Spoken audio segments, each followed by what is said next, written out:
and welcome to the Creativity Conference's official podcast. My name is Aidan Rhode. I am the assistant manager here at the Creativity Conference, and I'm very excited to be hosting this podcast where I'll be discussing all aspects of creativity with some world-class creative minds who we are lucky enough to have joining us as speakers for the Creativity Conference. Today, I'm joined by Justin Mohlman, who is an incredible video game designer currently working at Epic Games and based in Chicago. Justin, how are things? How are you doing? I'm good. It's not the first week, but it's the first week really back to work. So it's just slammed. 2022 is going to be crazy. Yeah, Tech-wise. and for sure, yeah. You delivered a really amazing presentation for us back at the Creativity Conference in August 2021. How did you find the Creativity Conference? Did you manage to attend any other sessions? I popped into some of them. I really enjoyed it. I've been I was put onto it by Dell, who I work with, and it was just really great to see what the conference was about. Was just pushing more like creativity, regardless of what your discipline is and your focus industry wise. So it was really cool. And then I'm going to be part of the 2022 conference, which is going to be in Iceland, which is amazing. And I've already started to loop in some people I worked with from other industries who are actually going to be talking as well. So it should be pretty fun. Yeah, I can't wait for Iceland. It's going to be amazing, but yeah. we'll get to that. We'll get to that. It's a bucket list, yeah. Yeah. So with you're starting out again a fresh 2022. It's just beginning. What are some of your sort of current creative projects that you're working on that you're particularly excited about? Ooh, yeah. So if you happen to catch my talk last time, and I do many things. Most recently, so I'm in charge of the education for game development using Unreal Engine, specifically for the online portion, and I help with other aspects. So there's been a big push on everything we're doing since Unreal 5 is coming out this year, and I'm focusing more on the game development aspect. But most recently, before the year ended, I took over all the learning stuff for ArtStation, which is a really great, huge website, very influential, a lot of amazing artists on there. So whereas I'm dealing with more Unreal stuff for Epic, for ArtStation, I'm dealing more with everything from Blender to illustration to virtual production, visual effects, animation, just again, working with high tier studios, schools, students, and professionals to create content for training and for education. So that's been really fun. We're kicking off another Rookies Award. It'll be our 12th one in March 2022. We got some really fun sponsors. We got some really cool categories, and it's just always a fun time. But it's busy ramping up to it. But last year we had almost 5,000 submissions, so it's a lot of stuff to go through. And then I'm teaching as a mentor still with this online school based in Australia, CG Spectrum, which has been really fun. We've been kind of tightening up our relationship with Epic Games and some other studios to just be more efficient and deliver higher quality content. And it's all remote schools, so I'm a big fan of everything that they've been doing, just because I've been teaching for 15 years now, on and off, and I like teaching in person, but given everything with the pandemic and just how being able to work remotely, but also the school is small enough and agile enough, because it is remote, that it can kind of pivot when it needs to with tech trends, which is it's needed. It's very needed.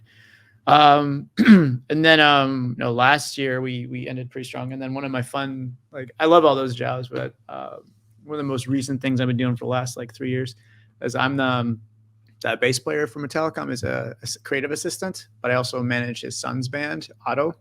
It's 3 T's. And it was really fun because in December, I got to go out to San Francisco and be part of the 40th anniversary for Metallica. They played 2 really big shows. And Otto, we played 2 shows as well, which were kind of Otto played on Thursday and Saturday. Metallica played on Friday and Sunday. And it was the Saturday show was really fun because it was, those of you who are a metal or thrash fan or internet fan, it was James, the singer of Metallica's son, has a band, Bastard Dane, and then Lars, the drummer, his son has band.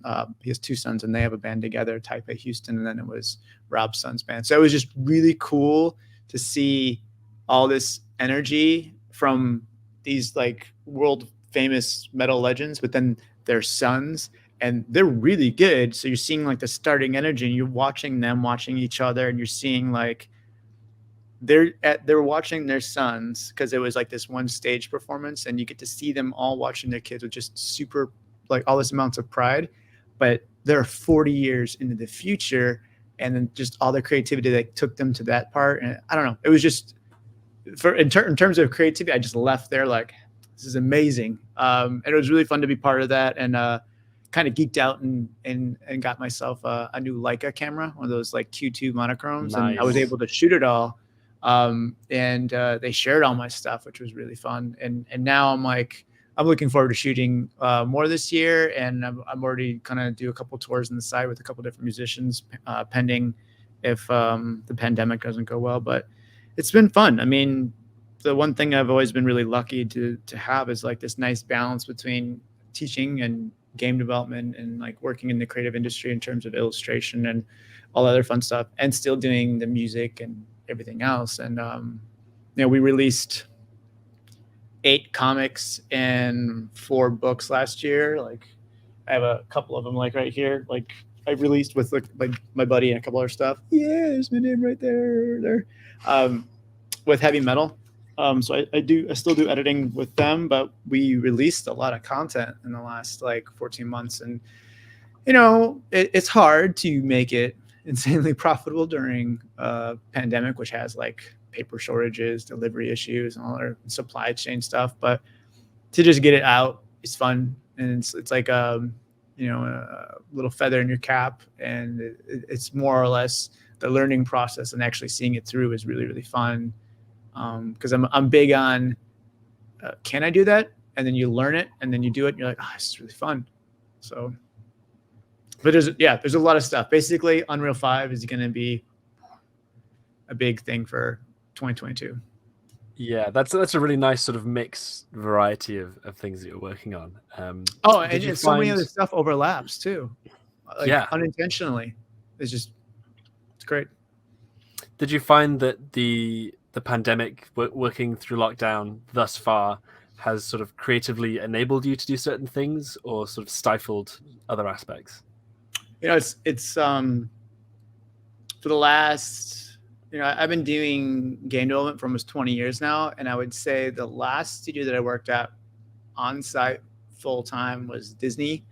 And after Disney had a branch in Chicago, and then they closed it and they moved it back to California, and I just stayed here just, for family and other obligations. But I started working more contract based, and I started working more remotely on a lot of things. And for me, when the pandemic hit, I was already working remotely on almost every single job I had.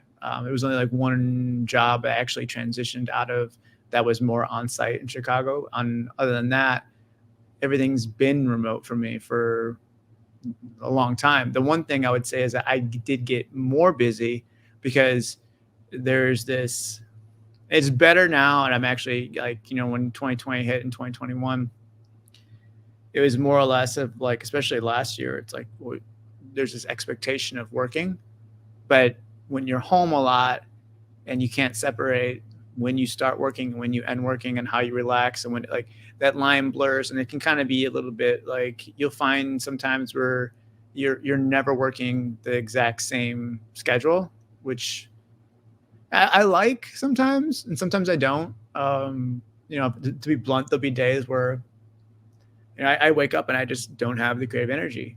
So maybe I'll go for a walk, maybe I'll do something completely different, and I won't tackle any tasks during the 9 to 5 period. But we're pretty loose in that whole 9 to 5 period. But I will tackle all my tasks later that day, because all of a sudden something clicks, and then I'm like, oh, I get this rush of focus and energy and clarity, and I can just rock it out. But the biggest part that's been kind of hard, I'm sure it's been the same for everyone, is just like when defining the end and beginning of day when you're working from home, especially if you're like me and I'm living in a big city and I don't have like a huge place. Yeah, definitely. And so, touching on Unreal 5, which you mentioned a minute ago, that's obviously going to be huge, and is already proving to be revolutionary in sort of game engine designing. Can you go into a little bit more detail about exactly what Unreal is for people who might not be familiar with it, and how Yeah, it is going to be so unbelievably enabling creatively? yeah. I mean, it's to start with, it's always been a game engine. Epic, I think, is always known, especially nowadays, is more or less known for by the public for Fortnite. And before that, they had a really strong series of Gears of War, and they also were doing this online Unreal tournament. And when I was younger, they always did like another series, Jazz Jackrabbit, and they've been around for a long time. They've been around since '90s, early '90s.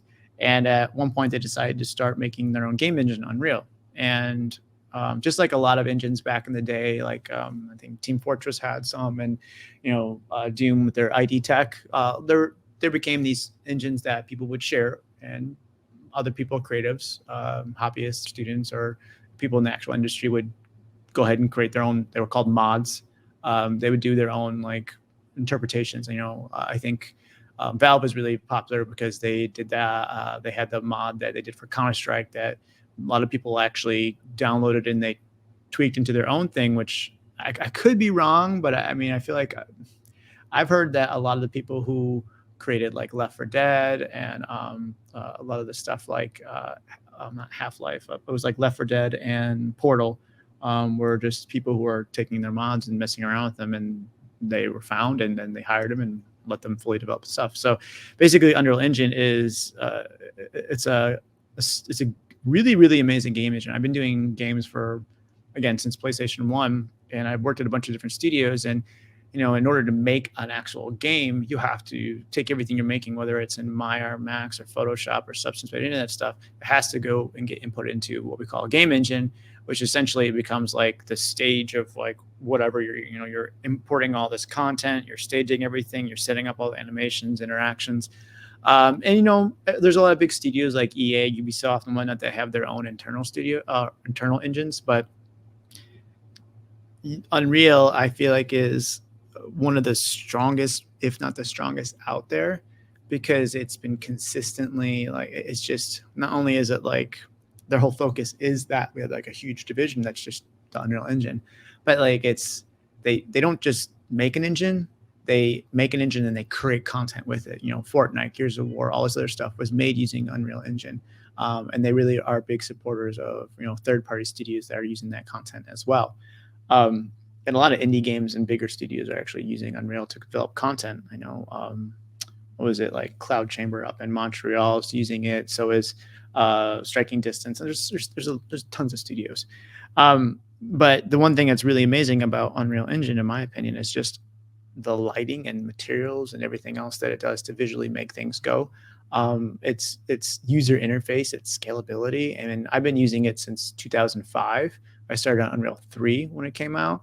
And then I used a lot of it. I used a lot of Unreal 4 stuff, and seeing what Unreal 5 is, it's a natural transition. And the early version's been out there for a few months now. And if you noticed anything that was released in December, it was that Matrix demo, which is playable on your actual Xbox or PS5. And it's really to show, it's like, hey, not only are we showing you pretty videos of what this is, try it, play it, look at it. Like, this is actually, this is going to happen. And the beautiful thing that's been happening lately is that you see how strong the tech is, even in Unreal 4, that a lot of studios, I mean, Mandalorian, I think, and Jon Favreau were a big ones that kind of like the eyes of the public were kind of drawn to, because they were using this tech, still are, to make the visuals for the Mandalorian. And there's a lot more movies and studios that are doing the exact same thing, which is fun because when I started and I was working on PlayStation 1 games, it's like you look at the game art and you were like, that's the same time when like Lord of the Rings and all these amazing movies are coming out. They couldn't have been further apart, like video games and movies quality wise. But then, you see things now, and ironically, they just used Unreal 5 in the new Matrix movie for some of the background content. So it's like 20 years and boom, look what changes. And I'm very curious to see what's going to happen in 20 years from now. You know what I mean? Yeah, and one of the things that I really appreciate about Unreal is that it completely flips the stereotype of oh, you're a gamer, you just sort of sit there passively and play games like a zombie, and it just Mhm. turns it into this hugely creative design challenge. And so what users are doing are essentially enabling creativity and turning the tide from this sort of blasé stereotype of gamers into these Oh yeah. actual amazing creatives. So is that something that you behind the scenes are sort of consciously aware of and driven by, or is this sort of a side effect? I think it's a little bit of both. I mean, I think, I don't have anything to do with the actual development of the engine. That's for people far smarter than me and talented. But when we're creating content, especially for education and training, and trying to make, and when I'm using it to make my own content, um, I think the idea, not just with Unreal, but with like Maya and Substance Painter, and Adobe's done a really good job of making all these amazing new suites available.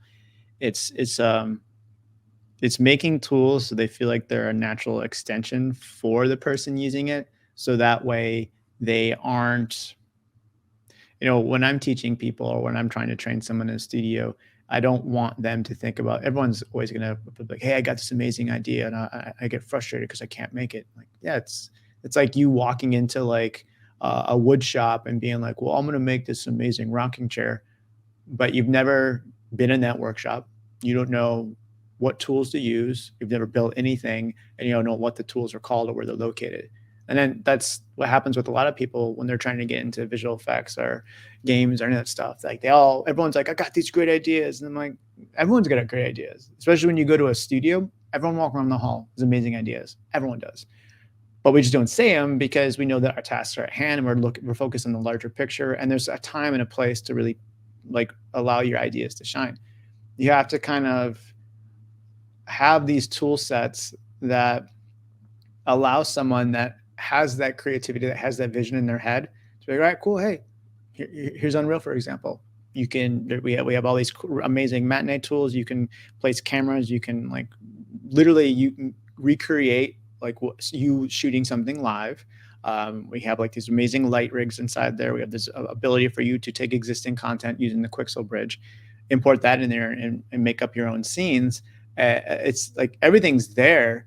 And if you want something more specific, yeah, you can model it, unwrap it, texture it, paint it, throw it inside there. Or you want to have a more specific character, again, model, rig, animate. But we do have a lot of stuff, and that's why Unreal's marketplace is really amazing in my opinion as well, because there's a lot of content, and they give away content every month, and they give away content there's free content constantly on there. And so not only are we giving away an engine for free, we're providing education for free, we're giving you content for free. So really trying to enable people to be very, very creative to see what they can do.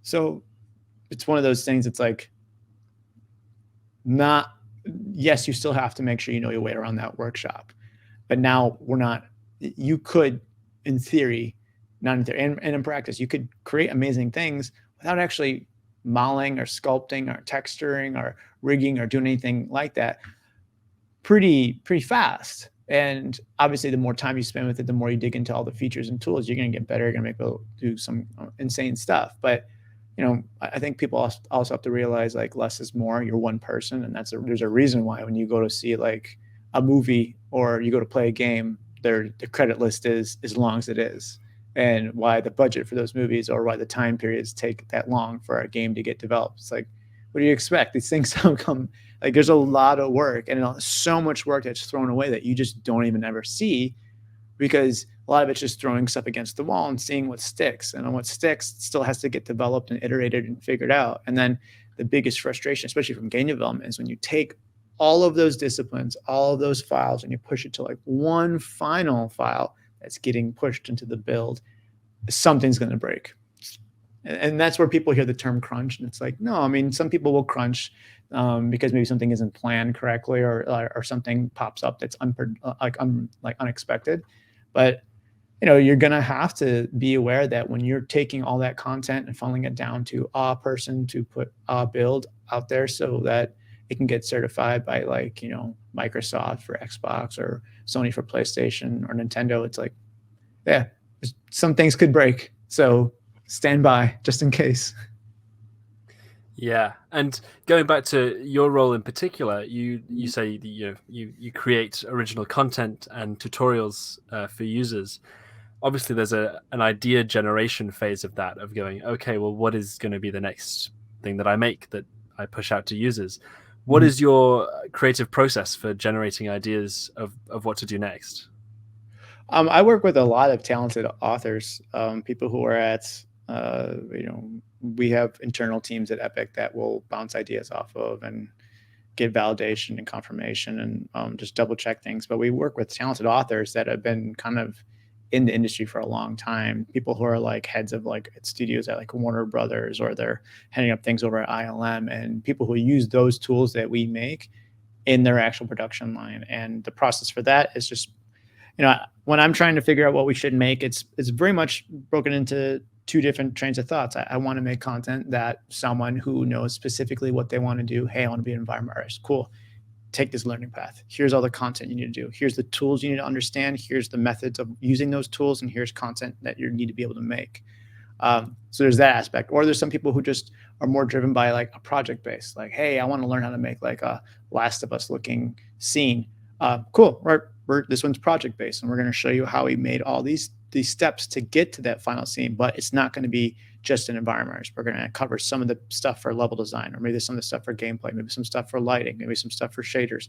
So it's like you're getting a little like a little buffet line to get to that thing. But the focus of that is the end project, not being a master of a specific role. So I'm really like wrapped around those ones, and then and I'm trying to do more of like creativity by having scenes that you can just explore and experiment with to see what you want to do. Because if you think about it, like it's like when you're a kid, like you're sitting on a ground, usually in like when you're in like preschool or like kindergarten, wherever it might be, and you got all these blocks and toys. It's like, all right, cool. That's where the creativity, imagination comes in. It's like I learned these tools. All right, that does this. Now I want to experiment and see what I can do before I try to recreate something else. And I feel like that's a huge thing that not enough people do.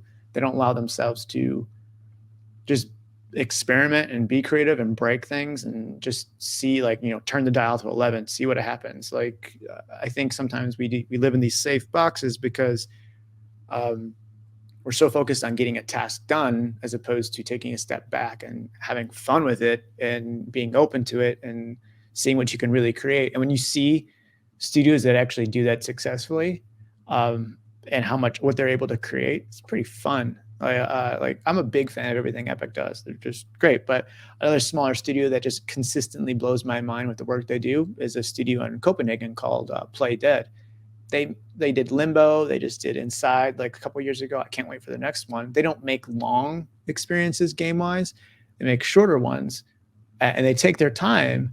But what they make, you're just like, wow, this is amazing. Like, it should take me 3 hours, but I'm going to go ahead and play it. It's going to take me 9 hours just because I'm replaying and I'm looking at everything for a long time. So, yeah. So you personally have worked on a lot of projects, big and small, in your Mhm. career. Are there any in particular that you have a bit of a soft spot for, you're particularly proud of, but are potentially lesser known about in the grand scheme of things? I mean, the thing is, like, so I really enjoyed, for me, geeking out on stuff. It was really fun to be on the Mortal Kombat team when I was one of the, like, I worked at a smaller studio first, called High Voltage, and I worked on some early porting games, and then I worked on some art content, and I was doing animation. It was fun. I liked it. I had a lot of fun. And then even when I was there, we were working on some fun like third party stuff. But it was like PlayStation 1, PlayStation 2. It wasn't like, oh my God, look at the graphics. But at the time it was like, hey, we're working on the Family Guy game. Hey, we're working on the Jackass game. So it was just fun to work with those properties because I was like, yeah, that's fun. I liked it at that time. But I started working at Midway Games when it was like 2005, so like 17 years ago. Wow, I was old. So trying to do the math right now. Yeah, I was like early 20s. And I was one of the youngest people hired in the Mortal Kombat team a long time. And I was the newest one in a long time. So I was super like pumped because everyone else that was working on it, they're part of the original crew of people who've been doing the Mortal Kombat games. There's some new hires like 5 or 6 years before, but I was like the freshest for a while.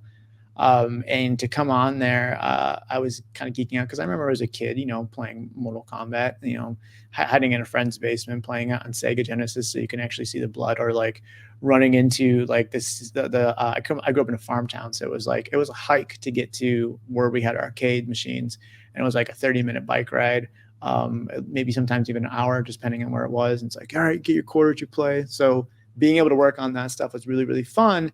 And I got to work on Shaolin Monks, which is really, really cool. And then I got to jump on to Armageddon and some of MK versus DC stuff. And I had a lot of fun doing that because they give you a lot of control on. I did the backgrounds, and they gave me a lot of control. Like, just do what you want to do. Like, because when we were in Midway, like the concept art wasn't like insanely in depth. It was like, oh, cool. But I mean, they've changed ever since Warner Brothers took over. Like, they're super thorough, and they're still putting out insanely good games. Like the stuff that they're making, I was like, holy cow! Like they're doing a great job. NetherRealm Studios does amazing stuff, but it was really fun. I was geeked out because it's something that I grew up playing, and it was the first game that I was like really geeked out on.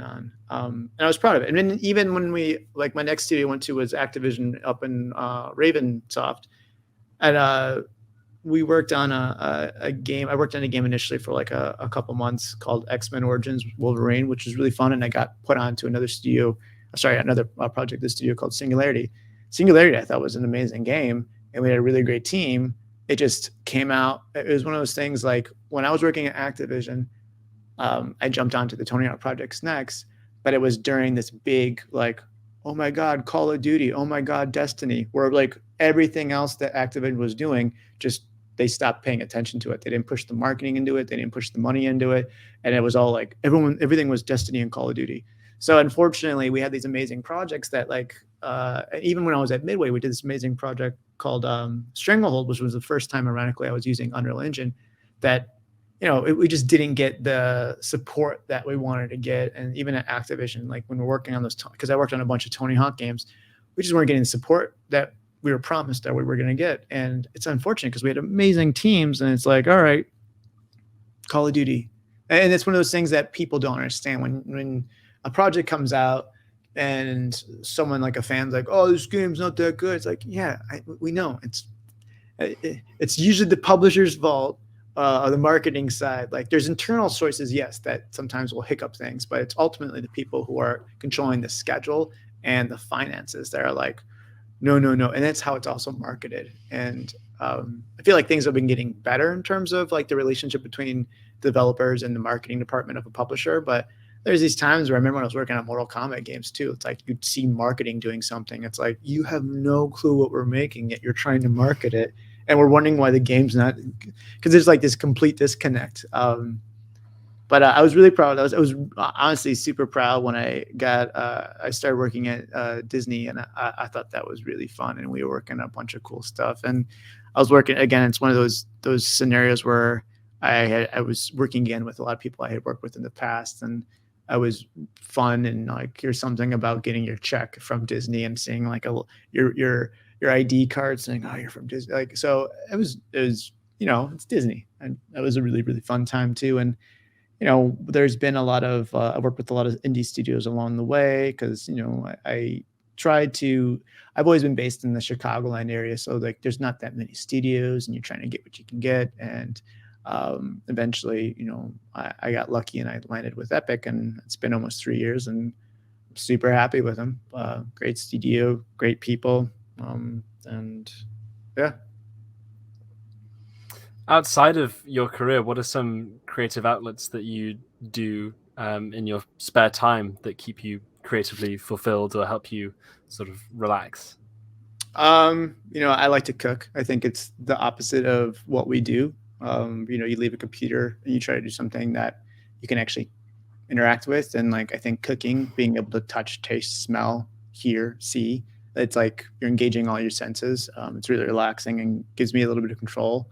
I really like taking photos, photography. I've been lucky enough to shoot for bands like Metallica and Nine Inch Nails. I've gotten dragged onto tours where I'm like, how the heck did this happen? And I started doing photography more because I like to go outside and just look at things. My biggest skill set is still world building, environments, and lighting and texturing and all that stuff. So especially when I'm downtown or if I'm traveling, I like to just look at things because I'm like, how did they make this? Why did they make this? What's this decision here? And I used to do construction growing up. I grew up on a farm, so like I'm familiar with how a lot of things are built. And then you start to think about the science behind why something broke down, or like even the story about why is that leak there? Why is that crack there? Those are the things that you look at a good game, a good project, a good movie. Those are those little details that make or break a scene, and they'll take the viewer or the player and make them feel 100% immersed into what they're doing, and they'll almost completely forget that they are playing a game because they're just so sucked into exploring that space. I think, Last of Us does an amazing job of, creating real world environments that you feel like you're sucked into. And to avoid being that person just stares outside, I picked up and I started doing photography, shooting more like street photography, and then like architectural and like landscape details.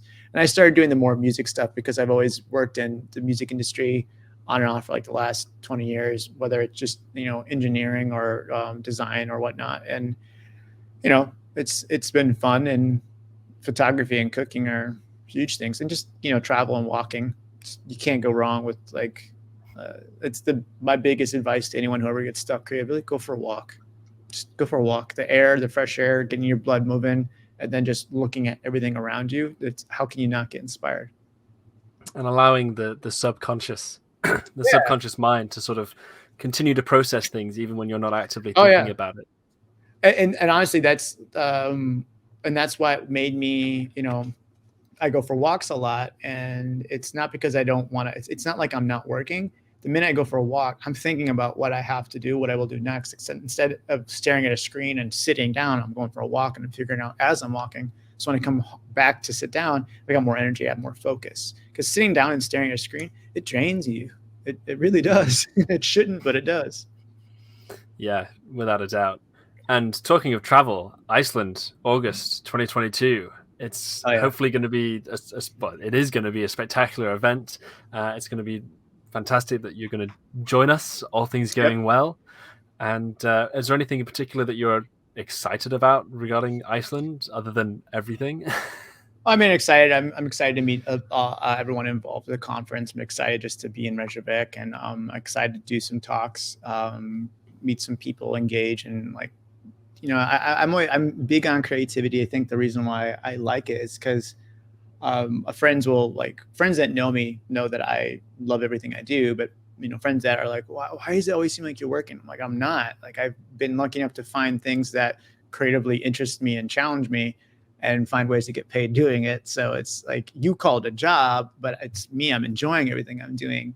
So I'm excited to like share ways of like how I was able to do that. And, because I came from a very, very, very, very small farm town in the middle of nowhere. And I was like the first person in my family to go to college. So, there's things that you can do regardless of the circumstances that you're born into or around you. And I'm excited to share that stuff. And then also, I'm gonna stay longer. I don't know about you. I'm gonna stay longer and explore Iceland and bring my camera and just shoot and chill and see all that beauty. It's a bucket list place.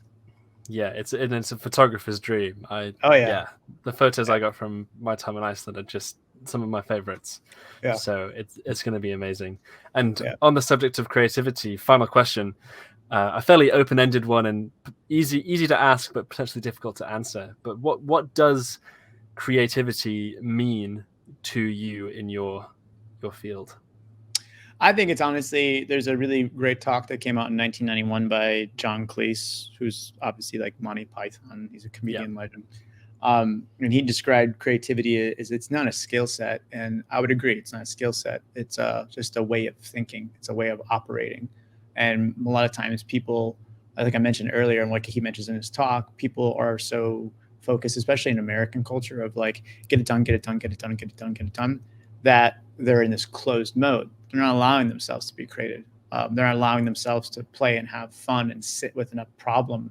And there's this pressure that everything has to be perfect the first time around. And even with their scheduling, when I would sit there in meetings and someone would be like, oh yeah, this prop will take me like 2 hours. And in my head, I'm like, maybe to do it once, like I would say it would take me 8 hours because I would do it multiple times.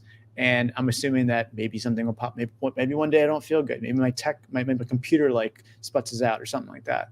So I think creativity is just any person, regardless of what industry they're in or what age they're in or who they are, just allowing themselves that time and to remove the pressure or expectation of something being amazing off the bat and just being like, all right, cool, I'm gonna have fun, see what happens, and I'll try this, and if it doesn't work, I'll try that, and then learning from each approach, so that way, that's where you truly get to something good. It's not this expectation of this is gonna be amazing, I'm gonna do this and this and this, and you're doing it just because you're anxious and you want to get something done and you don't want to have a pile of content on your plate.